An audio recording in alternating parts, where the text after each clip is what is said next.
Assalamualaikum warahmatullahi wabarakatuh. Salam sejahtera bagi kita semua. Salam Om Swastiastu, Namo Buddhaya, dan salam kebajikan.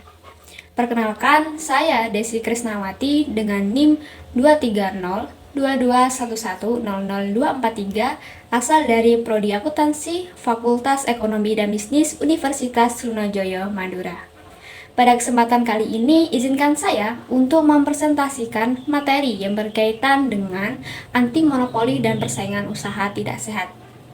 Sebelumnya, saya mengucapkan terima kasih kepada Bapak Dr. Sultan Syah, SE/AK MM, MAK/CA, selaku dosen pengampu mata kuliah Hukum Bisnis dan Komersial, serta kepada para audiens yang telah meluangkan waktunya untuk menonton video ini. Pada presentasi kali ini, saya akan membagi materinya menjadi beberapa bagian untuk mempermudah dalam penyampaian informasi. Baik, langsung saja kita masuk ke pembahasan yang pertama. Menurut Undang-Undang Nomor 5 Tahun 1999 tentang Larangan Praktek Monopoli dan Persaingan Usaha Tidak Sehat, Pasal 1 Ayat 1 menjelaskan bahwa monopoli adalah penguasaan atas produksi dan atau pemasaran barang dan atau atas penggunaan jasa tertentu oleh satu pelaku usaha atau satu kelompok pelaku usaha.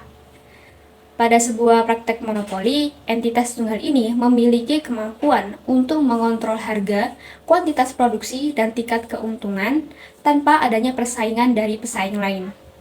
Monopoli dapat terbentuk melalui berbagai mekanisme, seperti kontrol terhadap sumber daya kunci, keunggulan teknologi, atau bahkan melalui praktik bisnis yang tidak adil. Menurut Pasal 1 Ayat 6 Undang-Undang Nomor 5 Tahun 1999, persaingan usaha tidak sehat adalah persaingan antar pelaku usaha dalam menjalankan kegiatan produksi dan atau pemasaran barang dan atau jasa yang dilakukan dengan cara tidak jujur atau melawan hukum atau menghambat persaingan usaha. Persaingan usaha tidak sehat merupakan praktik yang merugikan pesaing dan konsumen. Salah satu bentuknya adalah monopoli dan oligopoli, di mana satu atau beberapa perusahaan mendominasi pasar sehingga menghambat persaingan pasar. Selain itu, penetapan harga yang tidak wajar, praktik diskriminatif, atau strategi bisnis yang mengandalkan informasi yang salah dapat merugikan pesaing dan merusak integritas pasar. Persaingan usaha yang tidak sehat dapat mengarah kepada distorsi pasar, ketidaksetaraan ekonomi, dan pengurangan pilihan bagi konsumen. Di dalam Pasal 17 Ayat 1 dan 2 Undang-Undang Nomor 5 Tahun 1999 tercantum beberapa kegiatan yang dilarang dalam melakukan kegiatan usaha. Yang pertama adalah pelaku usaha dilarang melakukan penguasaan atas produksi dan atau pemasaran barang dan atau jasa yang dapat mengakibatkan terjadinya praktek monopoli dan atau persaingan usaha tidak sehat.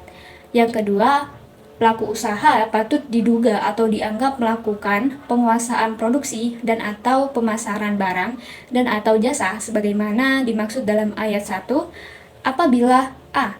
barang dan atau jasa yang bersangkutan belum ada substitusinya, atau b. mengakibatkan pelaku usaha lain tidak dapat masuk ke dalam persaingan usaha barang dan atau jasa yang sama, atau C. Satu pelaku usaha atau satu kelompok pelaku usaha menguasai lebih dari 50% pangsa pasar satu jenis barang atau jasa tertentu. Setelah mengetahui beberapa teori mengenai persaingan usaha tidak sehat, selanjutnya kita akan membahas mengenai praktek persaingan usaha tidak sehat yang pernah terjadi di Indonesia, di mana praktek tersebut pernah dilakukan oleh dua perusahaan yang sama-sama bergerak dalam bisnis air minum dalam kemasan, yaitu PT Tirta Investama dan PT Tirta Fresindo Jaya. PT Tirta Investama sendiri merupakan pelopor terciptanya air minum mineral dalam kemasan pertama di Indonesia yang memiliki merek Aqua. Aqua lahir atas ide Bapak Tirto Utomo pada tahun 1930 hingga 1994. Beliau menggagas lahirnya industri air minum dalam kemasan atau AMDK pertama di Indonesia melalui PT Golden Mississippi pada tanggal 23 Februari 1973. Kegiatan fisik perusahaan dimulai pada bulan Agustus 1973, ditandai dengan pembangunan pabrik di kawasan Pondok Ungu, Bekasi. Percobaan produksi dilaksanakan pada bulan Agustus 1974 dengan kapasitas produksi 6 juta liter per tahun. Sebelum bernama Aqua, dahulu bernama Puritas atau Pure Artesian Water yang berlogo daun semanggi. Akan tetapi, Euli Dranslim mengusulkan nama Aqua karena cocok terhadap image air minum dalam botol serta tidak sulit diucapkan. Tirto setuju dan mengubah merek produknya dari Puritas menjadi Aqua pada bulan Oktober 1974. Produk pertamanya adalah Aqua botol kaca ukuran 950 ml yang kemudian disusul dengan kemasan Aqua 5 galon. Pada waktu itu juga masih terbuat dari kaca. Pada saat perusahaan go public pada tanggal 1 Maret 1990, nama PT Aqua Mississippi diubah menjadi PT Aqua Golden Mississippi. Aqua Group memiliki beberapa produk yang dikenal masyarakat dengan merek dagang terdaftar, yakni Aqua dan Vip, yang merupakan produk AMDK, dan Maison yang merupakan produk minuman ringan isotonik. Secara operasional, Aqua Group yang berkantor pusat di Jakarta Selatan mempunyai 14 pabrik yang tersebar di berbagai wilayah Indonesia dan 1 pabrik di Brunei Darussalam. Di lokasi Citerep atau Jawa Barat terdapat 2 pabrik dengan 2 kepemilikan yang berbeda, yaitu oleh PT Tirta Investama dan PT Aqua Golden Mississippi. Kemudian selanjutnya ada PT Tirta Fresindo Jaya. Perusahaan ini bergerak di bidang manufaktur makanan dan minuman yang termasuk dalam Mayora Group atau PT Mayora Indah Tbk yang berdiri pada tahun 1977 dengan pabrik pertama berlokasi di Tangerang yang menjadi perusahaan pabrik pada tahun 1990. Salah satu produknya berupa air minum dalam kemasan air mineral yaitu teh pucuk harum yang kali pertama dikenalkan pada tahun 2011 dan langsung mencuri pasar teh sosro. Lewat PT Tirta Fresindo Jaya, Mayora merambah ke pasar air minum dalam kemasan yang lain dengan merek Le Mineral. 2 pabrik baru dibangun di Cianjur dan Palembang pada akhir tahun 2016. Posisi kasus. Berdasarkan putusan KPPU nomor 22/KPPU/1/2016, berawal dari adanya dugaan pelanggaran pada pasal 15 ayat 3 dan pasal 19 huruf A dan B Undang-Undang nomor 5 tahun 1999 tentang larangan praktek monopoli dan persaingan usaha tidak sehat yang dilakukan oleh PT Tirta Investama atau sebagai terlapor 1 dan PT Balina Agung Perkasa atau sebagai terlapor 2 yang dilaporkan oleh para pedagang retail dan eceran di wilayah Jabodetabek melapor ke Kantor Komisi Pengawas Persaingan Usaha atau KPPU. Komisi Pengawas Persaingan Usaha atau KPPU adalah suatu lembaga independen yang terlepas dari pengaruh dan kekuasaan pemerintah serta pihak lain. Objek perkara adalah air minum dalam kemasan atau AMDK. Air mineral yang diproduksi oleh terlapor 1 atau Danone Indonesia yang dipasarkan oleh terlapor 2 di wilayah Cikampek, Cikarang, Bekasi, Babelan, Pulau Gadung, Sunter, Perumpung, Kiwi, Lembah Abang, Rawagiran, Cibubur, dan atau Cimanggis atau setidak-tidaknya di wilayah jangkauan pemasaran terlapor 2 pada tahun 2016. Terlapor 1 dan terlapor 2 secara bersama-sama pernah menyampaikan himbauan lisan kepada para pedagang Star Outlet atau yang disingkat SO mulai dari akhir tahun 2015 sampai dengan pertengahan tahun 2016.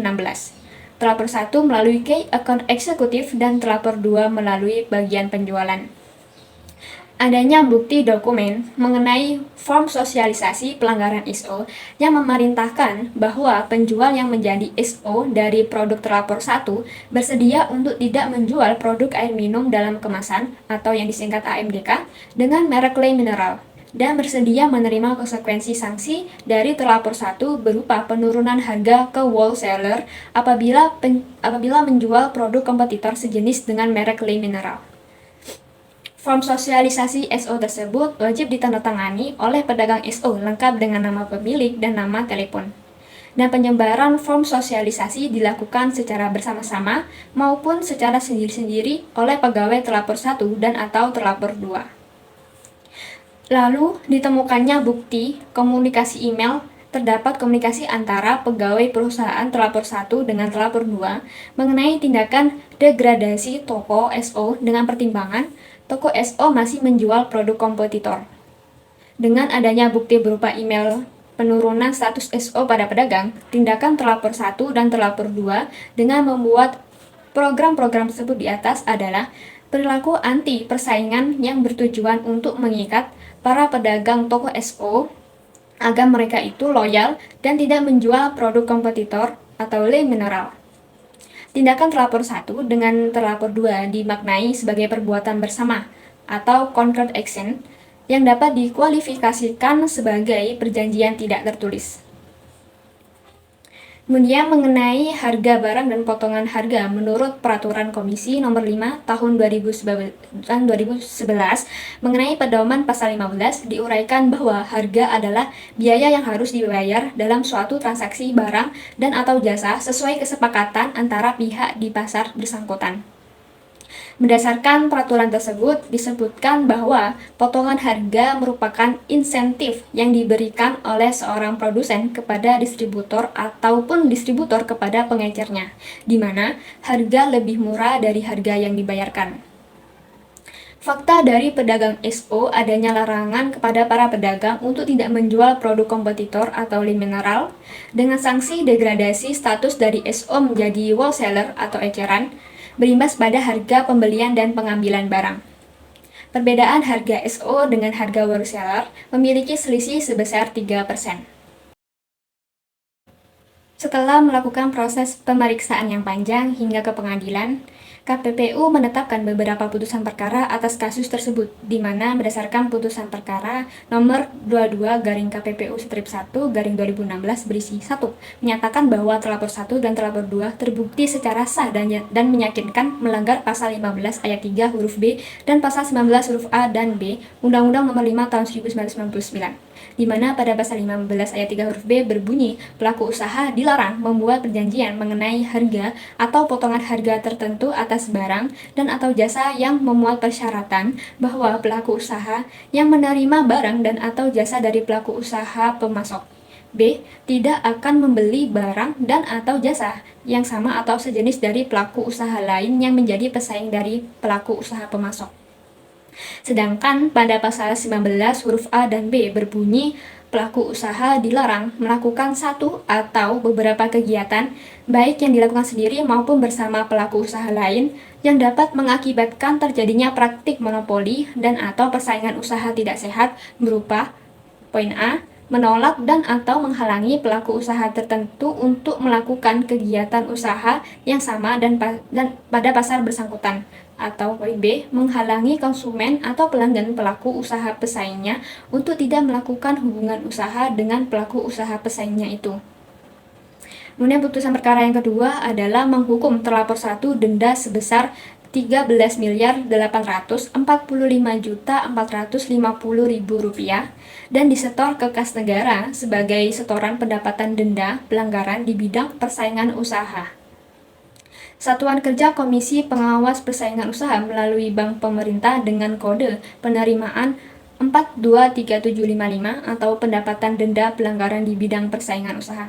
Kemudian putusan perkara yang ketiga adalah menghukum terlapor 2 denda sebesar Rp6.294.000.000 dan disetor ke kas negara sebagai setoran pendapatan denda pelanggaran di bidang persaingan usaha. Satuan Kerja Komisi Pengawas Persaingan Usaha melalui Bank Pemerintah dengan kode penerimaan 423755 atau pendapatan denda pelanggaran di bidang persaingan usaha. Kemudian putusan perkara yang keempat adalah bahwa setelah terlapor 1 dan terlapor 2 melakukan pembayaran denda, maka salinan bukti pembayaran denda tersebut dilaporkan dan diserahkan ke KPPU. Sekian presentasi yang dapat saya sampaikan. Semoga para penonton dapat memahami dengan baik mengenai anti monopoli dan persaingan usaha tidak sehat. Terima kasih atas atensi yang telah diberikan penonton kepada saya. Mohon maaf apabila masih banyak terdapat kesalahan dalam penyampaian materi ini. Wabillahi taufiq walhidayah, waridho wal inayah. Wassalamualaikum warahmatullahi wabarakatuh.